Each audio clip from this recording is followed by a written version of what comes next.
the part where they're up the river a little bit and he has helicopters going, blasting. Just playing a megaphone. I will do no harm. Lance, I just want the board back. Yeah, you know how hard it is to find a board you like? Just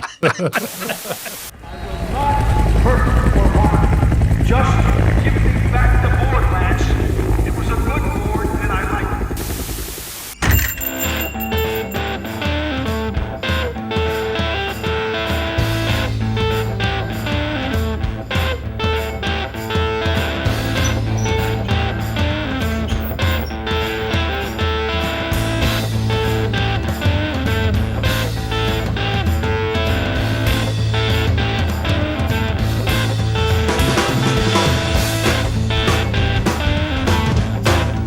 Welcome to the iKnowBadeaux Podcast.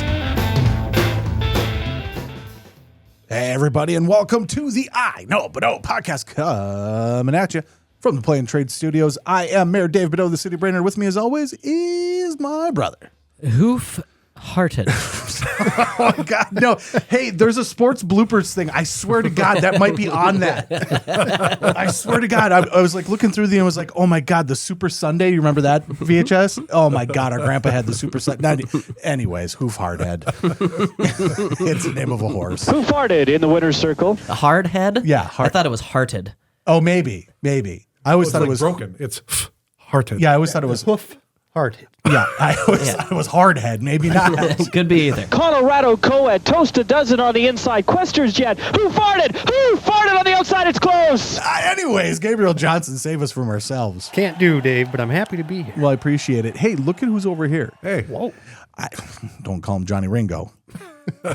It's Kevin Yeager, everybody. Hey, glad to be here. How do I follow up the hoof-hearted thing? That was great. That was good, but happy to be here. Yeah. Awesome. So we, every once in a while, bring you on to get into a little bit more in depth into what we call the art house films. Yeah, that seems to be the trend. I didn't start out noticing that trend, but it does appear that I tend to be doing these when there's heavy material or artistic material or something beyond Spaceball. The first time we had you on for movies, we wanted to talk Mallrats, and you said everything made after 1984 sucks. Yeah, exactly. I did say that. I don't think that we made that decision so much as you made that decision. Okay, we said, what do you want to watch? So you said The Deer Hunter. So once I said everything after such and such date sucks, you're like, well, fuck, we can't use them for anything else after that anymore, I guess. Now So we know when to bring them in, right? Now we bring you on for the goods. Yeah. All right, so Happy to be here. folks, we got we're going to break this into two separate episodes with you.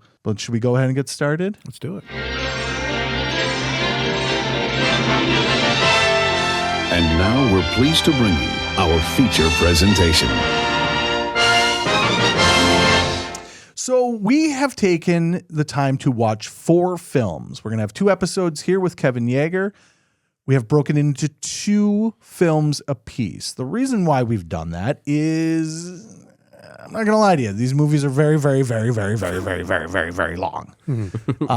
And I think they deserve a little extra time each to have a conversation about them.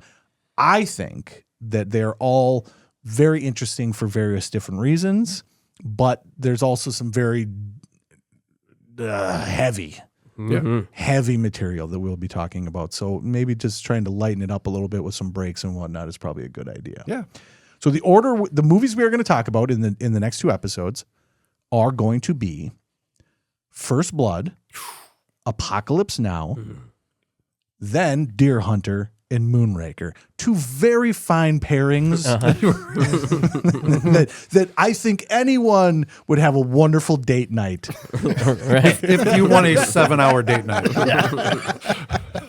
So in the selection here, I chose First Blood. And so that's going to be the first movie we talk about because I think it's a good palate cleanser to get us started. It's an appetizer, if you will. So do you guys mind if I just get started on my thoughts of this film? Absolutely. Okay. And we're still doing the ranking thing, just so I know. Yeah, thumbs up, thumbs down. Okay. Oh, Yep. it's thumbs up, thumbs down, not like a 1 to 5. I don't remember. What I think we just did thumbs up, thumbs I think down. we did Thumbs 4 up. stars. 4 didn't stars? I thought we had a star system. But Did we? I could be wrong. Well, I think we each own a star, and If we put Yes, all three on. star, no perfect. star. Got it. Sure, That's sure. what it was. In this one, maybe we're going to go with Rambo bandanas or no Rambo bandanas. They knew he was innocent, Starting to dislike you. A lot. and they didn't give a damn. Sylvester Stallone. This time, he's fighting for his life. First Blood. This is an interesting film. I grew up not having watched a lot of Rambo. I had friends that parents let them watch way too much Rambo. And it showed when I went to the birthday parties and I was getting whipped by whips and shot at by bullets. And I thought to myself, we're 10 years old. What are we doing right now? Where's my mom? Rambo's interesting. Most people think of Rambo from Rambo 2, which is Rambo First Blood 2. The high body count, right? The high body count Rambo. Yeah. The initial Rambo film is just called First Blood. Right.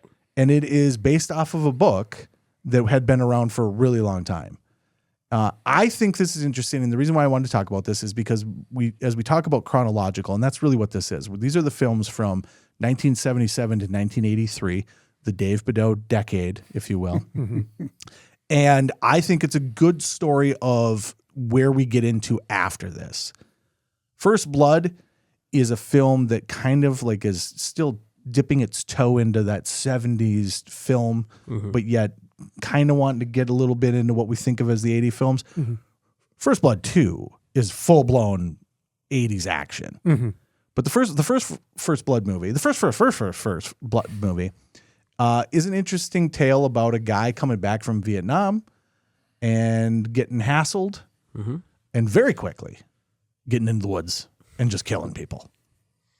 No, Yeah, he doesn't kill. he does not kill a single person in this movie. What did you say? That one cop falls from the helicopter, That is true. but otherwise nobody else dies. Gabriel Johnson, you're actually 100% correct. Now that I'm rethinking it, he does not kill anybody, which is crazy because that's not the way that the book Because goes. Rambo They only make up for it in this next movie. So. I didn't come here to rescue Rambo from you. I came here to rescue you from him. In the book, upwards of 250 plus people die at the hand of Rambo. Wow. The idea of this story is, what if a guy that is trained as a special ops heavy killer from the military gets set loose inside a normal town? Yeah, gets triggered and just goes off. That's the whole concept of the book. That's not the concept of the movie. The movie is Rambo as a hero. A little more nuanced. But you're blowing my mind, though, that he doesn't actually kill anybody, because I think you are actually correct. That Oh, I am. I wrote it down. Well, It's got to be right. is that the official stance on this? Because there's one guy that like gets slammed in the legs with spikes. Yeah, that and- won't kill you. Somebody help me!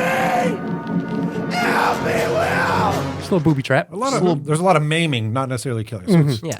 Or High like on the he main. pops up in the woods and then the guy turns to shoot him and he ducks out of the way and he ends up shooting the guy behind him. Yeah, see, guys Yeah. die. But he didn't He kill does him. not kill anybody. They drew first blood. So, Gabe, let's talk about it then. Clearly, you've got a little stance on this. I think I watched all 4 of the movies Yep. for these 2 episodes. I was really pleasantly surprised when this was done after 90 minutes of thrilling action. It's a quick pace. It's a great movie, and it kind of, you already explained it, but I think it's one thing that's really interesting about it is it kind of is maybe the first movie that I'm aware of that more explores the PTSD of coming back, not knowing how to fit into society and just not fitting into society. Yeah. And when you get into Rambo 2, he just goes back to the jungle killing people. Yeah. But this movie was originally shot, and the rough cut was like 3.5 hours long. Typical of the time frame. Yeah, I would say of the Vietnam genre. But he and his agent watched it. His agent was physically sick to his stomach Because it was gross? because it was so terrible. Career It was bad. killer. So Stallone was worried his career was going to be ended by this. He tried his damnedest to purchase the rights back so he could just burn the negatives. Be done with Get it. rid of this movie. I did not know that. The producers would not sell it back to him. Yeah, but they said, hey, we can work on this. They kind of worked together, and based on Sylvester Stallone's recommendations, they just took out pretty much all of his speaking segments, all of his dialogue, and the movie turned out pretty good. Yeah, and half as long. Yeah. So they just cut out an hour and a half of him talking. It would have been a bad movie. It's a wonderful move on their part, mostly in that there's not much more to do with this film, right? I think by the time it's done, you're ready for it to be done. Mm-hmm. I wasn't deeply yearning for more. Right. It's like, how many more people can we blow up? How many more trucks can I jump on top of? You mentioned the book, and spoiler alert, he doesn't die in this movie. Yes. But at the end of the book, Troutman kills him. Yes. Or a mercy killing, more or less, because he just can't function in society. So he dies at the end of the book. Yes.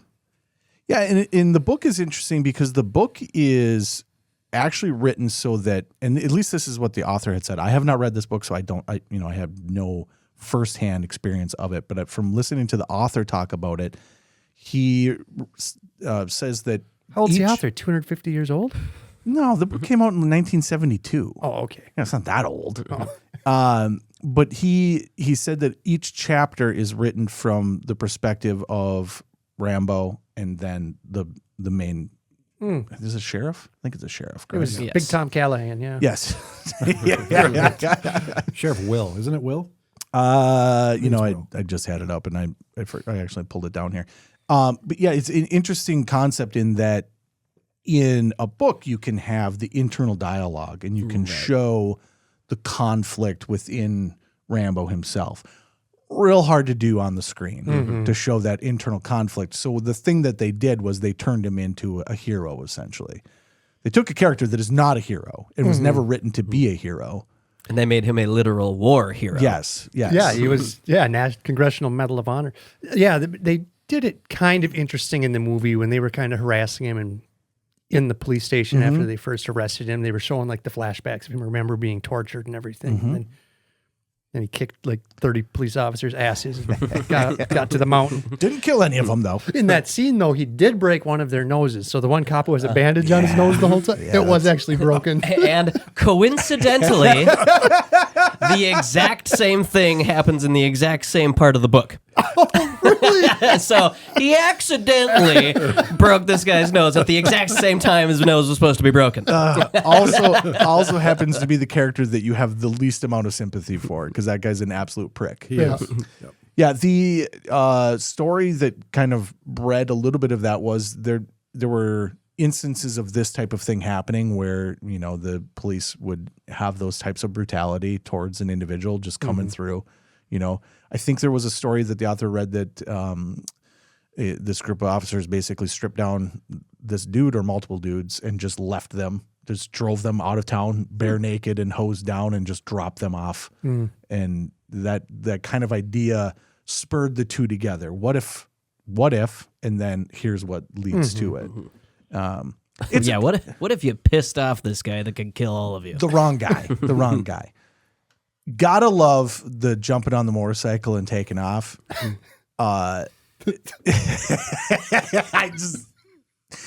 Stallone is so tough for me because there's a part of me that wants to say maybe a genius. Like he actually has written some unbelievable films. I mean, he's a very good writer. It's Cobra. Is that what you're talking about? No, it's Stallone. Yeah. So we'll make sure we're on the same page. It's interesting. It's so interesting because then you like hear him act and you're just like, this is a guy that has won awards. And yet, I don't know, the shuffle to get on the motorcycle. Where are we going? Oh, okay, there we're going. I did find it interesting to find out that in the book, he's naked. And they're like, I don't know if we need to be naked. Right. How do we shoot this? Not to say that you probably wouldn't get some ladies in the audience with a little Stallone wang flapping in the wind while we're driving our dirt bikes over your shoulder. Italian stallion. But alas, they chose not to. Kevin, you're very quiet. Oh, well, I'm just, I'm soaking it in. And we were talking about getting on the motorcycle. Yeah, so yeah. really what I was thinking of when you were saying that is Sylvester Stallone, like love him or hate him, he's kind of the same in all movies, right? Yep. We can say he kind of has a stereotypical personality, a stereotypical delivery, all of that. So I'm in my imaginary bubble. I'm seeing the director. He sees the first take on getting on the motorcycle. He's like, okay, let's try this one more time. Give me a little more XYZ. He sees the exact same thing and says, it's good, moving on. Right? We'll take it. I'm thinking the opposite. I'm thinking the first time he kind of did almost like our buddy. Oh God, I'm drawing a blank now. I'm looking right at him over there. I'm looking at him, Under Siege 2, Steven Seagal. I'm thinking he's got a little bit of that in him where he just drop kicked the guy off the motorcycle. Like, well, what if we just thought about it a little bit? Oh, shimmy. Yeah. Second take's better. We're just going to go on. All right, good job. Moving on. I appreciate that. Nailed it. Well, didn't you say it was like 28 days was all they That was shot? Rocky. Oh, that was Rocky. Yeah. Okay. I think he said in a Howard Stern. Yeah. Okay. Well, you can confuse the two very easily. Rocky, very much a 70s film. And, and it's interesting because a lot of people think of Rocky as like 80s. The first Rocky is absolutely 70s. 100%. When you get like Rocky 3 or 4, that's 80s. When you get to your early 80s, and actually, until you're winning the Cold War with your fists. I will destroy you. Oh God. Anyways, it's very interesting. I'm having a flashback to the very first time we had you on. We had this entire conversation about Rocky and about I think Rambo. I think you're right. I think we did fall into that. I think it's crazy that this film ends. Rambo is arrested, and then they're like, "We need another." Yeah. And then they do this is gold, First Jerry. Blood. Gold. Yeah, they do First Blood 2, and they got to break him out of prison. But God damn it, where do you put a guy like that? He's just in a prison breaking rocks. He's just a monster. Cracking rocks. Just quarrying granite. Rambo, we need ya. I'm not gonna lie though, Rambo 2 is so fucking good. I watched it and I was like, oh yeah, I remember thinking this one's not as good because it's not as deep, it's not as nuanced. And then it started and I was just like, oh nope, this is the way to do this. Drop him in the jungle and say, okay, that's Rambo. This is the way to do it. Yeah, no, he can actually kill these people. Yeah, a lot of fun. I like this film because I think it's a good conversation piece. I think in that most people think of as Rambo from Rambo 2. Most people don't think of Rambo as being this film, and it's not a bad film. IMDb has it at a 7.7. So that's fair. First Blood. First Blood. Okay. Yep. Yeah, right. And it's decent. I don't think there's a whole lot more to talk about it. I know that we could do a whole breakdown on this film. Oh yeah, and just go shot by shot on it.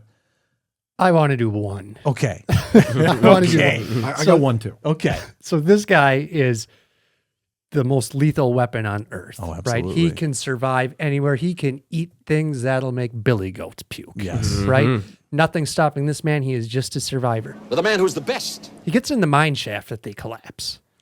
And he and starts some rats. No, not the rats. Before the rats. When he takes some of his tarp and lights it on fire and he's looking for supplies. Yep. And he sees these lanterns and shakes them and they don't have fuel, so he just smashes them on the ground.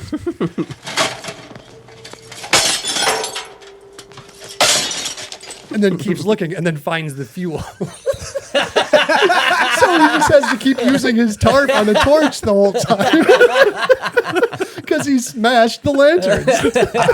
You know what's funny is I didn't even bat an eye at that. Oh, that is good. He had the lanterns.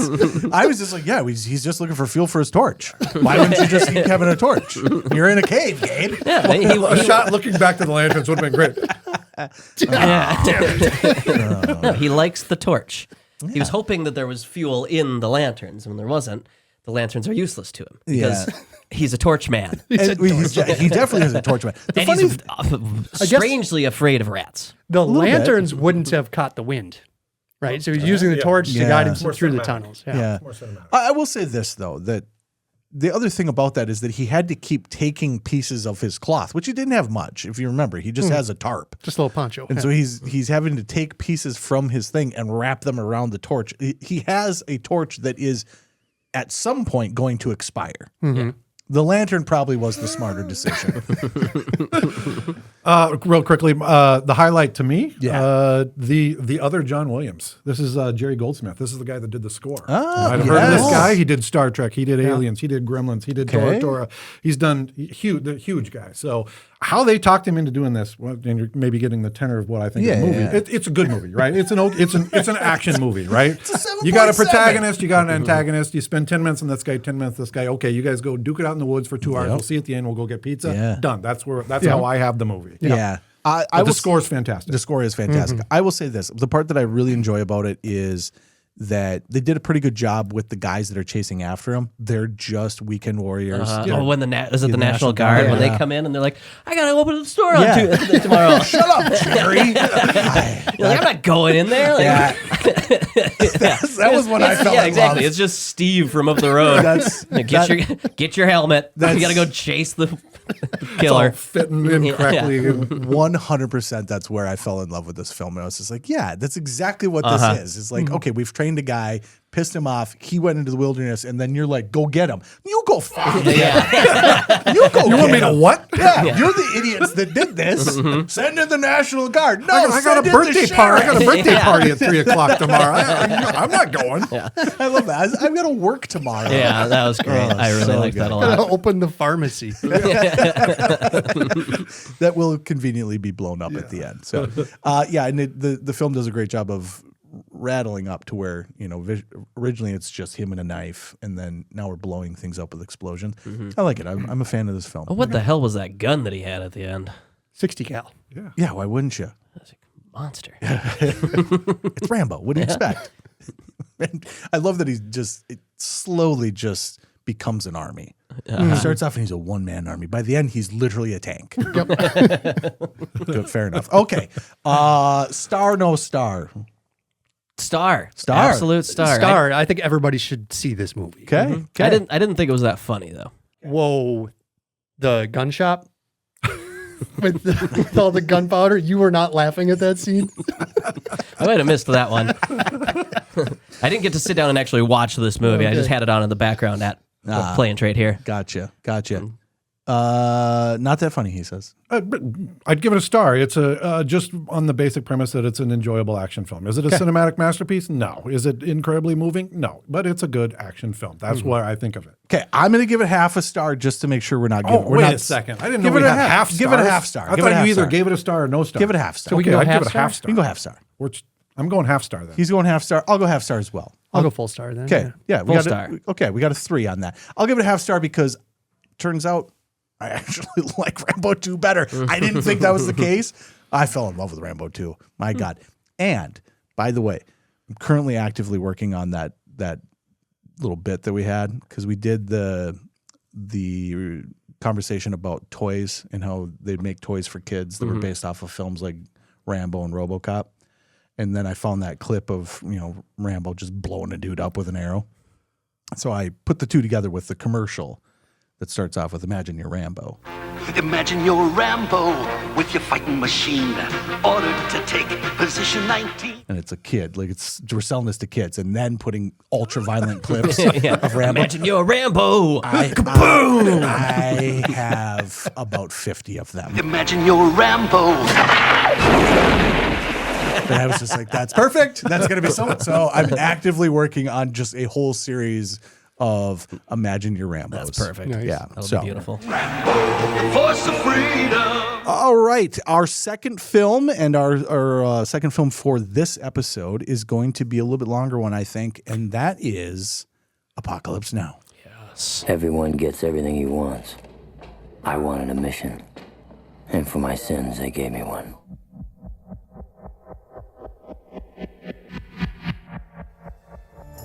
This is the end, beautiful friend. I picked this one. Yes. It's probably my favorite war movie. Okay. And it is going to be a little bit longer than First Blood. It was 90 minutes of action. This Yep. was I watched the Redux, which is the longest version, about 3 hours, 40 minutes, I believe. Is that longer than the final cut? Yeah, they cut some of the plantation out in the final God. cut. Thank God. The plantation is the best part. No. So No. We'll get to that. So this movie is an incredibly long tale where a special forces guy has to go up a river to complete a secret mission, right? And as he journeys up the river, every stop he makes, it's just a little bit more insane, and it's just a deep dive into the insanity that is war. And it's amazing. I absolutely love everything about it. Yeah. Kevin, go deep in. Oh, dive in. We could talk about this movie for hours, but I was happy to see this on the list. This is one of my all-time favorite movies. It's a mental journey. It's exhausting to watch. You're exhausted when you're done watching it. That's usually an indicator that it's a good film. It takes you to a different place. You leave the movie in an altered state. Another indicator that it's a great film. But it's fantastic. The score is unbelievable. I can't even imagine what it's like in the Coppola household. You got dad and son that do music, make movies, all this crazy stuff. But it is I would agree with everything that Gabe said. It is a fantastic piece and well deserved of all the accolades. This is a lot of people's favorite movie of all time, justifiably so, in my opinion. Yeah, I can see it. I wanted to watch it again. Yeah, a couple times. Also, I'll say this movie's fucking hilarious. Yes. Robert Duvall is amazing. Robert Duvall's the best film, I'd say, and he doesn't have a huge part, but his amount that he's in there is fantastic. I think he has probably the most pivotal part in the film is that you understand this film once you get past Robert Duvall. Like it's interesting in that the way they constructed this, in the way that it panned out, the tale is very much a hero's journey, which is intentional. Our good friend George Lucas was heavily involved in this. He was going to direct it. Yes, well, and he was voluntold from Coppola that you will be directing this, and then they couldn't get anyone to make it, and that's the whole reason why George Lucas did not direct this film is they just couldn't get anyone to make it. It then ends up with Coppola, and it ends up being quite a bit different by the time he's done with it. But a part of that is this hero's journey, and there are these, you have to go past these thresholds, and so you get these characters that he meets or situations like with the Playboy Bunnies, which is those are the sirens that they have to pass. And and Coppola has said so much himself about this. But I think that the Robert Duvall character is so important because you really understand where this film is going once you get past that. Because it's like the absurdity of it. Yeah, we're not fighting a war. We're just kind of doing whatever the hell we want for no reason. It's very interesting. Yeah. Just the helicopter, what are the airborne? Oh, God. Airborne squad. We were supposed to meet us 30 kilometers down, but they just do whatever the fuck they want. They're here just running over this town, this little village, just because they can. And an hour ago, I love that. He's like, an hour ago, they weren't doing this. Right? Yeah. And then they finish, like, we'll pick up your boat. Where are you going? Off we go. Who's leading this? Who's giving orders? Who's the commanding officer? I don't know.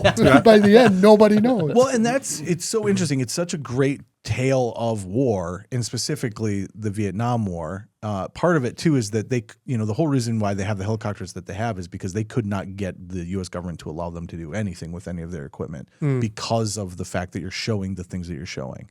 There's a lot of people that I've heard some stories of Vietnam vets that have said none of this is what my experience was there, and then the complete opposite side of this was what my experience was there. It was just complete chaos and drug-fueled nonsense. Very interesting, though. It's good stuff. My take on this film is this is one of the first films that. So my mom used to go to the library or to the video store, and she would just grab movies and bring them home to me. We've talked about this before. It's how I fell in love with films.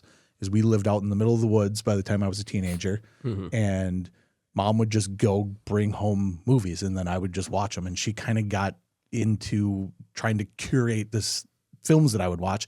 This is the first one that I remember watching and then being like, that you can do this with films. Yeah. Like this is different. This is different. Right. Yeah. And I don't know if I was 15, 16, 17, how old I was when that happened. It was before Redux. because my first experience with this is the theatrical version, and I will die on a sword that the theatrical version is the best version of this film. The French plantation scene is a break in the descent into madness. It's kind of a pause in the movie. Sure. But it also does a nice job of explaining what the hell is going on in Vietnam and why we're even there anyway. Sure. Right? Yeah, I would allow that. If your goal is to do that, I would I will allow it. Mm-hmm. As a consumer of the product, it feels like you have a film going on, and then you all of a sudden just want to shit on the French. And just take a break for a while to shit on them. Yeah, just take a break just to watch them shit on themselves the whole time. Like, we fucking suck. All we ever do is run away. We lose. I don't want to lose anymore. This is the part of the movie where we make fun of French people.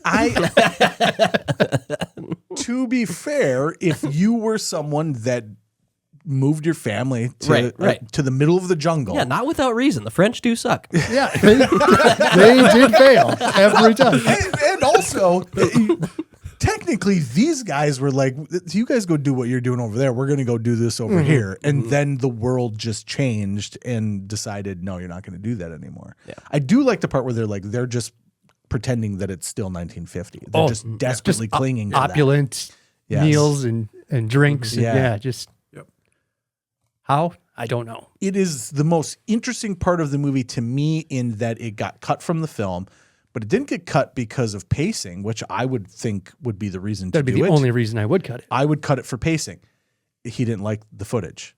So he was completely unhappy with all the footage that they shot and cut it out of the film out of almost being more irritated with it than anything. So personally, I would cut it out of there because it is ruining my rock and roll war movie. The best scene in the movie. It's interesting that you the say that. plantation is the best scene in the movie, you feel like? Yeah. There are boobs. But there's boobs in the helicopter. I was going to say, and to be fair, there's they do the when Die Hard when thing. they all eat acid and paint faces. Boobs in that. Yeah, okay. I thought you said eat ass, so I'm glad that That's I it. was going to say, is that in the reading? I wasn't paying attention apparently. I think you watched the wrong version of this film. I think you watched Apocalypse. Apocalypse now. Lips. They but they do the Nakatomi Plaza, help me out here. Die Hard, dude, my brain's going. It's okay. They do the Die Hard thing where they're just constantly walking by naked posters all the time, which I appreciate. There should be more of that in films. Fun fact, there is the one naked poster that the guy puts up on the boat was originally Linda Carter of Wonder Woman fame. And then she was supposed to be like Miss December or whatever. Oh, but she it was conflicting schedules. Oh, she really wanted to do it. Oh, but then they had to. So they had the poster, Linda Carter, with her tits out. Heyo. Might have sold a few. But they had to get a different actress to do like the same pose. Interesting. So that picture exists. Don't ask me how I know.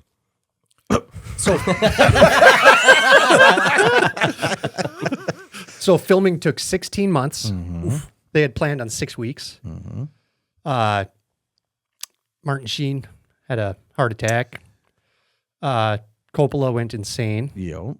Almost committed suicide. He did go crazy.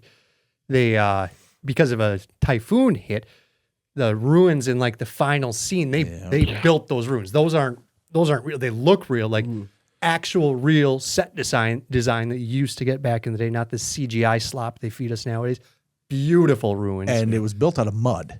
And a typhoon can take care of that real quick. So then they had to build it all again. Yep. Sent everybody home for 2 months, I think it was, because they had to completely redo. And multiple times in this film should have gotten shut down.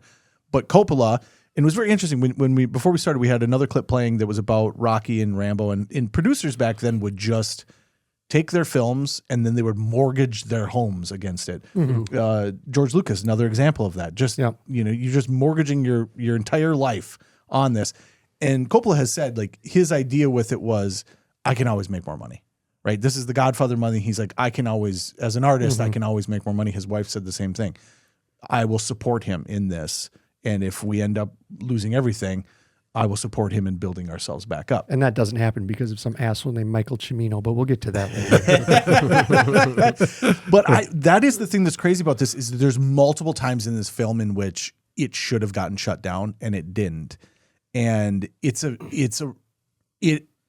almost as interesting of a tale of the filming of it as it is the movie itself. Mm-hmm. Yeah, and one of those points to be made is the one of the most pivotal scenes in the film. The one that sticks with me that I still can't watch is the sacrificing of the water buffalo. Oh my God! What It's an actual sacrifice, right? Yeah. And Jesus. so to this day, I cannot watch the scene, but I remember it when I saw it for the first time, and I can still visually remember it. But supposedly, like the story with this is that this is an actual sacrifice. And the way that he was able to put it on film and actually get it released into the United States was not that it was his creation, but he was going to be allowed to watch this tribe do it under their own terms if he gave them the water buffalo. So there was some, there was a little bit of that. Some going water on, but, buffalo trading. It's crazy. When you watch stuff like that now, you're like, oh, it's fake.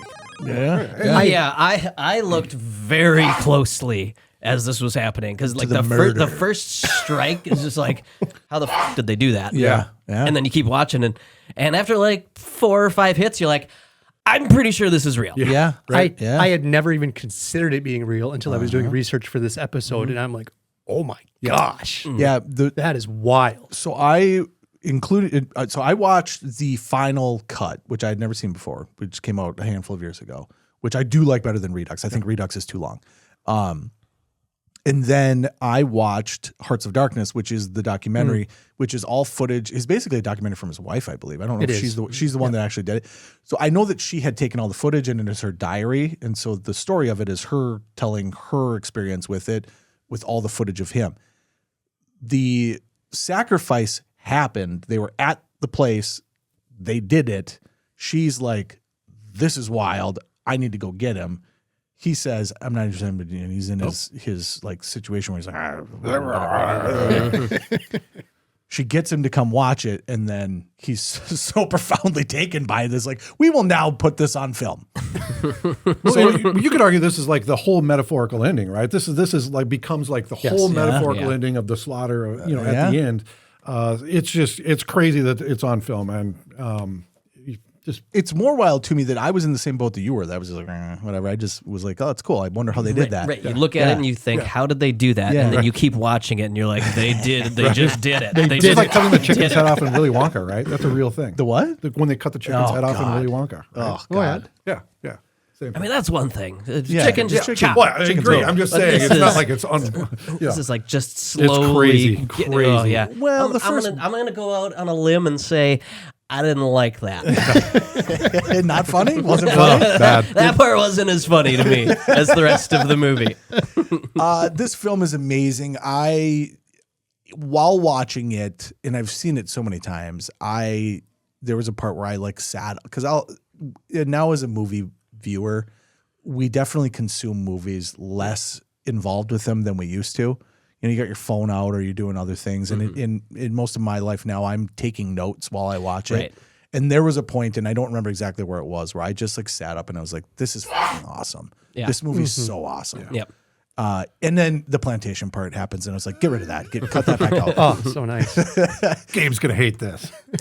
But I find the story of it fascinating. I think I'm 100% in the camp now of Marlon Brando can all the way off. I was going to bring that up. I've never liked Marlon Brando. Yep. Even Godfather? And I think I've never seen. Oh, that's why. Yeah. But I think it's because this is the first time I've seen him. Yeah. He showed up late, out of shape, overweight, didn't know his lines, and improvised pretty much everything. And Coppola was so pissed. And it wasn't for cinematic effect that he had him like in the shadows as he was talking. It's because he was so hideous that Coppola didn't even want him on screen. Right. It's very interesting because having just come off of, and I love how we're doing this with chronological because you're getting these stories. I never would have thought that about Brando. I would have been like, he's a genius, right? But we just came off of Superman. Right. And he did the same shit I didn't like him in Superman. He did the same shit in Superman where he just shows up and is just he dictates what's going to happen. Yeah. This is even worse, Gabe. It is. He he had $1 million, like basically a down payment. Like you have me for 3 weeks. Right? He spent it all on cheeseburgers. However, it's a very specific 3 weeks. And if this all falls apart, I still get my $1 million. Okay. Coppola is funding this himself, well, a lot of it. And so they get to a point where they're behind in shooting, and Francis Ford Coppola is trying to get Brando to just hold off a minute. Don't come yet. We're not to that point yet. I got to figure out what we're going to do with you. I got to get us further along. Brando refused. He was going to take his option on the $1 million because he didn't want to do it. Remember about the Superman thing where he talked about I'm a suitcase bullshit or whatever it was? You remember that? So Brando basically tried to get them to not hire him for Superman by just being a weirdo. They came in and were like, here's we want to talk about the movie, and I might be wrong about the suitcase thing, but he basically said I'm a suitcase. That's how I want to play this. I'm just a suitcase. What if we just shot me as a suitcase? I'm not even kidding. He's like, what if we just shot a suitcase and then we called it me? He's a fucking weirdo. Anyways, so he shows up. He's overweight, and then Francis Ford Coppola is like, "Well, what if? Okay, I know how we can do this. You've been overindulging, right? You've been out here in the jungle. You've been overindulging. We're gonna film you with some girls. We're gonna film you eating mangoes and blah blah blah." He refused. He would not play it as though he was fat. He refused to be shown as fat. See? So now you have to film him in the dark. And not only that, they went off and he was basically like, we're going to figure out this character. We're going to sit down. He's I don't have time for this. We've been shooting for 2 years, essentially. At this point. I don't have time for this. We're all the way at the end of the river. We got to wrap this up. It's literally. So, and that is the part where in the Hearts of Darkness where you really see that he almost goes nuts. Coppola almost goes nuts because he's like, what am I supposed to do with this guy? So they shot everything as improvised just because he didn't have the time to rewrite it. He said, I can either go sit down and try to write this and figure it out and then hope to God that we have enough time to get it done, or I can just spend 7 days or whatever it is at this point just shooting every day random nonsense. And it perfectly fit in this movie because Brando's a fucking moron, and this was a general who went insane. Yes. Yep. So it works. It works. It works. And everyone talks about how genius. It was just yesterday at your pizza shop, the guy that was in there was like, oh, Brando's a genius. Oh, the genius of Brando? I was like, I got a different take. Fuck that guy. But it works in this film because you are descending into madness. Yeah. And there's a great line from Sheen where he says, I don't think there is any type, they're trying to see if there's any method to your madness, and I don't think there is. Yeah. At the end, you think you're you think you're crazy watching it. You think you've gone with them. It's part of the genius of the film. Yeah, it's great. It's fantastic. But yeah, at the same time, Brando, what an idiot. You know who else I was surprised to find out it may be a complete moron? Dennis Hopper. Oh. He was a little annoying. And he had supposedly been there since 62, but he was a total hippie. But that was before the hippie movie. How are you a hippie if you never even experienced that movie? Or something. Yeah. Hearts of Darkness is great because Hearts of Darkness totally changed my opinion of Dennis Hopper as well. Dennis Hopper could not get a job as an actor because he was nuts, literally nuts.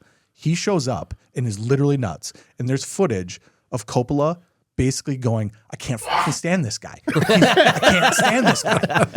At one point, he's just like, I can't even get 2 words out because you just interrupt me and start talking in circles. So that whole thing where he's just talking nuts, I'm pretty sure that's just him. Just recording him. Just start the camera. Go.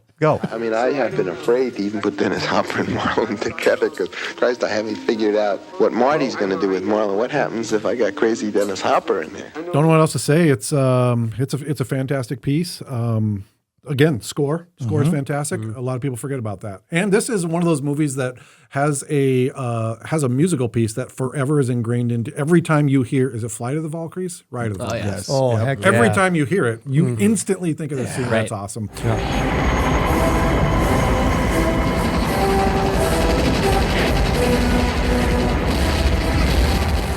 Cool stuff. So cool. And I also like that they're the cavalry. And they're like, they traded in their horses. He's got the cavalry hat. Traded in their horses and they even start with the bugle before they go. That's what you would do. If you were a cavalry and all of a sudden they're like, no, now we're doing helicopters. Like, yeah, we're doing helicopters. With the little trumpet part though, it really caught me off guard because I thought, because it goes.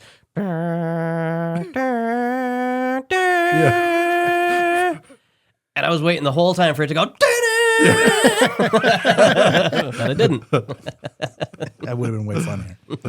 The smells like victory line. That's great. Too. That's a great line. Yeah, I love the smell of napalm in the morning. It's one of the smells like victory. It's one of the best lines in Hollywood history for sure. And it's so interesting because when you think about it, you don't think about it the way that he delivers it. He delivers it almost, like with a little bit of somberness to it, where he's like kind of reflecting on what's happening more so than just like, hell yeah. It's more of a like, God, yeah. There's a juxtaposition being played out because you get the sense he likes being there. He has no fear. There's no fear. He's surfing over here. He's killing people over there and loving all the time in between. So it's interesting that they play that with all of these different personality types and the different perspectives. Yeah. Well, and his line is, I think one of the last lines that he has before that whole thing kind of shifts is he says, "Someday this war will end," and then he kind of like does a little bit of a pause, and you can tell he feels bad about it. He's not. What the hell am I going to do? Yeah.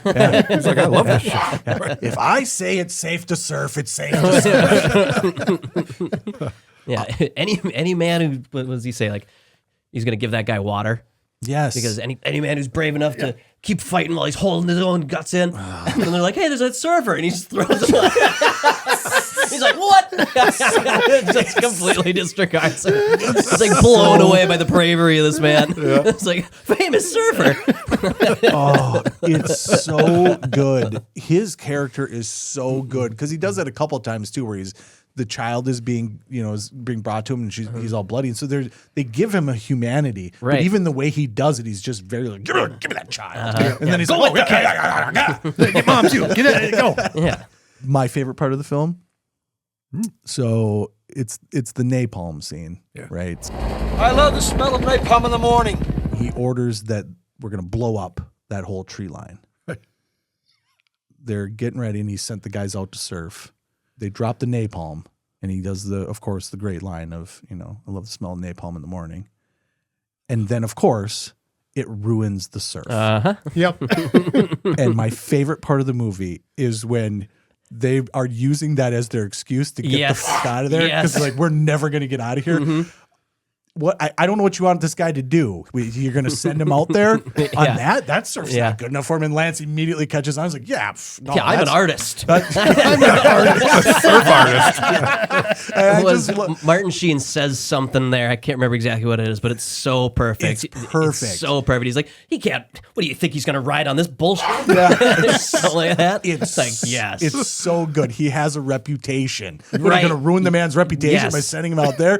And then the way that he turns and just goes, "Lance, I'm sorry. I apologize. It's not my fault." We've blown up a village just so we can surf. I've wrecked the surf, and he's not even worried about the bombs at all. It's just like, "Lance, I'm so sorry." Could have had one going left, one going right. They're gonna break so perfect. And then, of course, as they're running out to leave, they steal his surfboard. Yes. And God damn it, the part where they're up the river a little bit and he has helicopters going, blasting, just playing a I megaphone. will do no harm. Lance, I just want the board back. Yeah, you know how hard it is to find a board you like? Just give me back the board, Lance. It was a good board, and I like it. Please, just give me back my surfboard. At that point in the film, if you are not on board with this film, you're never going to get on board with it. Because from there, it goes into madness. Oh, yeah. Then that establishes that there's nothing real happening. No. It's all just nonsense. Anything goes. Yeah. Anything goes. Whatever absolute happens nonsense. is totally plausible. Which reminds me of when they get to the bridge, our last stronghold. And after they get past that, he's like, they blow it up at night and we rebuild it in the morning just so the generals can say the road's open. Yep. Yeah. They'll blow it up again tomorrow. We'll rebuild it the next day. Yeah. Yeah. And that's crazy because that's the part where he's trying to find somebody that's in charge. There is nobody in charge. There's nobody in charge at that point. This is the end of sanity, essentially, at that point. Yeah. Yeah. The tiger I thought was pretty cool as well. Oh, I forgot about the tiger until you said Awesome. that. And the guy's outburst after that happens. He's like, "I'm bugging out, man." Whoa. I was like, whoo. Well, Heavy. and again, great character development, right? This guy doesn't want to be here. Right. I just want to learn to cook. He's like, let's go get some mangoes because I'm a saucier. I just want to make some mango chutney or something. Real tiger. Real tiger. Really? So they took a goat, put it on a rope, and dragged it. And then much like a cat does, the tiger pounces. Yeah.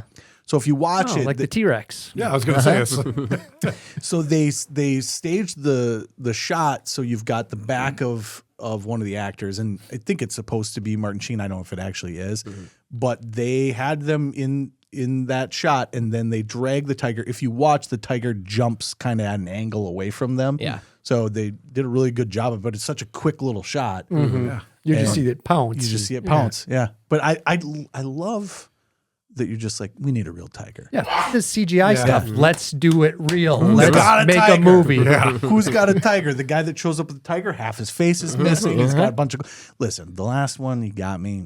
We just got rid of that one. We started over. Once the cat bites you, you start over. You go back to no, you don't. No, you don't. You know what you do? You go new career. Anybody got a donkey that needs chained to be trained? Gabe, do you know where was it filmed? Was it filmed? Philippines. Oh, in the Philippines. Okay. Spicy. Okay.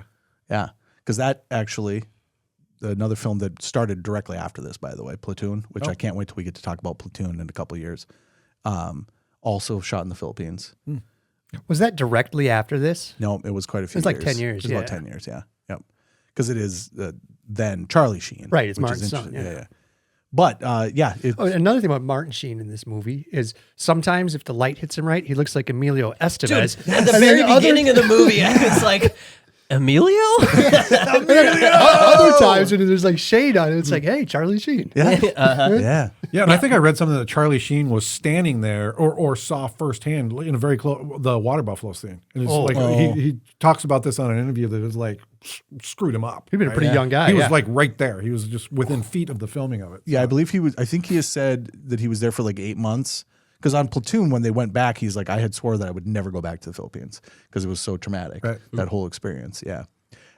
Very interesting. The Philippines stuff is crazy too because they got the helicopters from the Philippine government, but then the Philippine government was fighting some little rebels of their own. So every once in a while, whilst shooting, helicopters would just disappear. Oh. Sorry, got to commandeer this one. Yeah. Yep. And then you'd be like, I thought you were only taking 2. Nope, we're taking all 5. See you later. I don't know that's why this movie was just completely out of whack, took forever. Some of the biggest props you've got, you have no control over whatsoever. Yeah. One thing I think keep in mind too is the timing of all this and the political environment. This is relatively right off the heels of Vietnam, right? Where the government is saying noble effort, we fought the good fight, blah, blah, and the public clearly turned against that narrative. So you can tell obviously by this time, and if it would have been done when it was supposed to be done, this would just be a couple years after. Yeah. Clearly it was a free-for-all that this could be put out there because this paints a picture, as does some of these other films we're talking about. But by the time you get to 77, 78, 79, you can say whatever you want about the public can say anything they want about Vietnam, and it'll be readily accepted. And that's why I love the plantation scene, because in my mind, this movie is really what Vietnam was. Sure. Right. Yeah. It's just a movie, but it's as real as any other story or narrative there is. Yeah, I think that's crazy that, you look back at this and you look at it from like a time frame and perspective. One of the cool things about like the Rambo movie, there's a scene where the cop says, we don't like your kind here because he's got the long hair. So this was meant to be made in like 1972. By the time the movie came out, the audiences was like, who gives a care about that? Yeah. Who cares about his hair? I thought the hippies lost. Who cares if the guy has long hair? Moving on. It's very similar in this. Once you start to the finish, totally different product in times of where the world is. Because not only did it take forever to shoot, I think it's like 2.5 years before it actually hit theaters. Oh, really? Yeah. I want to say that there's a shot at the end of Hearts of Darkness where it says 2.5 years later. Wow. That's insane. Oh. You probably had to get your sanity back first before you could we'll get the film back to the States and then I'm going to take a vacation. That's wild though. That's such a long time to edit. But if you think about it, like all the Brando stuff, how do you even figure out what the story is out of that? How do we create the ending of this film? And the ending is awesome. I actually really like, because I'm a crescendo guy. Oh yeah, 100%. Right? I'm a crescendo guy, and this film is peak crescendo. It crescendos, but you're a crescendo guy. Don't you want to see the bombing at the end? No, you don't. For me, the killing that's the peak, right? So then calling in the airstrike is everything after that is cleaning up the rest. I feel the same way, and that is one of the that's like some of the benefits of a 3.5 hour film. You get to build a crescendo to an epic proportion. You also get to develop characters to proportions where the film just becomes more and more meaningful as you go on. And there are some 2 hour films, 2 hour films that do a pretty good job of really good building, character building, but most of the great films are over 2 hours. Absolutely. Most of the overbloated double films. There's a reason why. And again, when we do the next episode, that'll be coming very quickly, folks. There's a reason why Deer Hunter is 2 VHS. This is twice the size. Because that's adult. That's 2 movies. That's 2 movies. And we'll talk about it later, but there's a movie that doesn't know how to crescendo. Where are we going here? How are we ending this? And I love that about Apocalypse Now. I love that. Big payoff. And part of it is, again, and maybe Brando is a genius because he totally made. He got paid $1 million. There's only he got paid more than that. That was just the down payment. That there's only one way to end this, which is chaos. And then once that's happened, he could have went and did the Thin Red Line. Yeah. The trees nonsense, and he doesn't. He's just like, this is where this ends. Mission accomplished. The first time that you saw this, did you know the ending was going to be? Yeah, because I don't feel like I did. No. I felt like the first time I saw this, which is a long time ago, I'm trying to go back and remember, but I honestly didn't know what the outcome was going to be till right at the end. Yeah. Yeah. And that's you got good stuff when you got that. Yeah, I don't think you really are. No foreshadowing. I don't think you're really prepared for. I think there's a point of no return. You do feel that there's a point of no return, but I don't think you really, as you're watching this, are prepared for where that. The whole time you're watching it, you don't have a foothold. You just don't have a grasp of where you're going, where you're being led. You got an idea, right? But this is a film where you just don't feel like you're on solid land the entire time. Absolutely, because the mission is you have to go kill this guy, and then as he's reading the dossier throughout the movie, and his internal monologue is he's like admiring this guy and respects him, and like maybe he's onto something. Right. Yeah. And a different guy that they sent to do the exact same mission. Yeah. Joined up with him. Yeah. He was like, "Oh yeah, I'm in, totally in. This is what we're doing." Hell yeah! He gets there. He's like, "I'm good." He sees the buffalo. He's like, "I'm good. I'm in." I'm basically a king, a god. Yeah. Well, or maybe it's all the heads that are just stewing about. Yeah, I like my head. Which is my favorite fun fact about the film. Oh boy, here we go. Those are real actors. The heads? The heads are real actors. They're like in the steps. So they took actors, built boxes in the ground, and then buried them up to their heads. What? And then spent the entire day shooting while there are just people playing the heads on the ground. See, just do it real. It's a movie. We don't need fake heads or CGI. Because I always thought those look so real. Like the masks are so good. Those are legitimate people in the ground. Unless one of them was smoking, and you're like, cut. I'm sorry, I got a little itch. A little itch in my neck. I'm sure there's some little that you could see somebody. Now like knowing that, I'm going to go back and look. I'm going to look for blinks. Yeah, for sure. Yeah, I that is crazy to me because this is one of the best films of all time, and that's probably partially why. But my God, maybe draw the line at making people sit in the ground all day long. It was a lot of heads. Well, you get to the end though, and you're like, okay, what do we got? I got all these people standing around, or I got to make 200 fake heads. Hey guys, come on over here. I got something to run past. We're already in the jungle. We've been in the jungle for too long. Fuck it, put them in a hole. Yeah, dig a hole. Or the mask guy, by the time they get to the end, maybe the mask guy's like, the hell with this. I'm out of here. Call me. That's great. All right, let's wrap this one up, folks. Star, no star on Apocalypse Now. Yeah. Star all the way. No question. Star all the way. That's great movie. It's a 3-hour movie that I wanted to watch again when it ended. I did. Right when it ended, I was like, I think I'm going to start that over. Yep. I consumed this. I didn't know. First of all, I apologize because I thought I was trying to get the original film cut, not the Redux. Ended up getting the Redux, and then on on Amazon. I purchased it just through Amazon Prime. Again, thought I was getting the original cut, ended up with the final cut, which I didn't even know existed. That's Coppola's preferred version. So there's 3, right? There is 3. There's yep. 3. And final cut is better than Redux. It really is. But fantastic film. A little too long with the plantation scenes. So good, though. Get that the fuck out of here, and we're chef's kiss.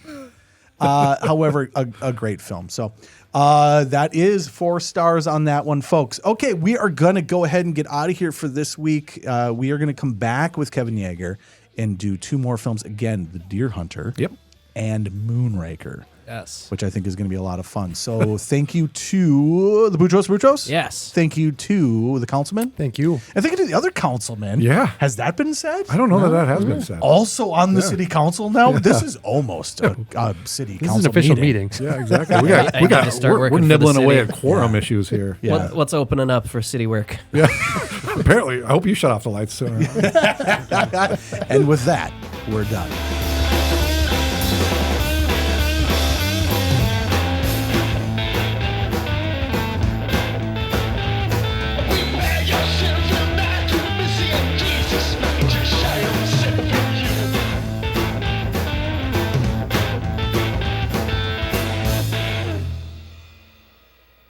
I loved the shot with the downed jet. Yeah. When that was just like, it was almost like a door. Yeah. Just like once you go past the, like, okay, it's getting real now. Yeah. Like before it was, there's some helicopters, you see some dead people, whatever, but this is a whole fucking jet's down. Yeah. Yeah. Okay. Yeah. Okay. Level up. Right. Yeah, that's the craziest thing to me is just that this is a pathway, right? This is a story about a journey, and the whole just gets tighter and tighter and tighter and tighter. The river gets tighter. It's it's metaphorical. Yeah, the collar on your shirt gets tighter. Yeah, for sure, absolutely. Well, and the actual book, just tension, Heart of Darkness, is an old book from the 40s, I believe. I didn't know that. And so Orson Welles originally wanted to make this, but as the book that it is. So it's not a Vietnam or even a war film. It might be like 1890s. It might be. I know I think in the 40s Orson Welles wanted to create this, but it's an old book, and it is about basically a. Is it war setting at all? No, it's not war. I think it's more trading. 1899. 1899, yeah. And so then I think it was in the 40s that Orson Welles wanted to do it. It was, instead of this, it was up the Congo River, but it was more plantation. Yeah. And then a guy's gone rogue and they're sending somebody else to take him. That's the basic idea. It's the same concept of we're going up to get rid of this guy. To get rid of a guy. Yep. And then that, to me, this is when Leopold II, probably. To me, though, that's when films like this are at their best, where it's like, okay, let's take 2 things and blend it together. Yeah. Mm-hmm. This is a great story, but what if it was then to this backdrop? And again, this is Vietnam as rock and roll, which I think is so. It is a cool. great soundtrack. Too. It's so fucking right from the very beginning. So cool. There's a new documentary on. Oh, go ahead. One thing I forgot to mention during the episode, but you would have cut it anyway. The plantation is a rubber plantation. Oh, I didn't know that. Yeah, the French went to Brazil, took the rubber plant, brought it to the jungle, and it grew great in Vietnam. So that's where they built these plantations. Oh. Michelin and those companies built accident. plantations. To this day, it's like the #1 export. It's like a $12 billion industry for Vietnam. And only because the French went to Brazil, took the plants, and brought it over to Vietnam. Surprised you didn't know that. You did know that. You just didn't mention it. Yeah. I'm surprised anyone would know that.